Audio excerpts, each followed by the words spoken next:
Hey everyone, enjoy the show. Jeff from Mantiques Network, how you doing today? What we have is a 1950s Wildroot cream oil hair tonic dispensing machine.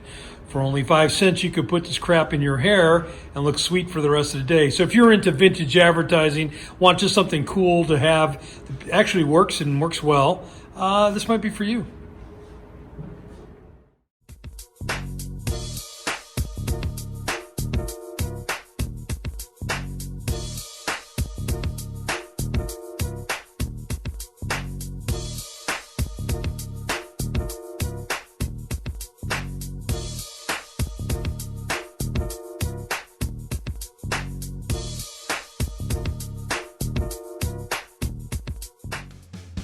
These are antiques.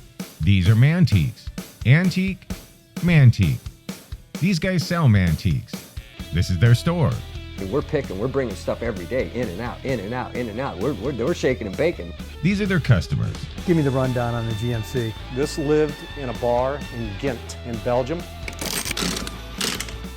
Follow Jim and Jeff from 9 to 5 or after hours as they buy, sell, and restore the coolest stuff for the coolest collectors worldwide.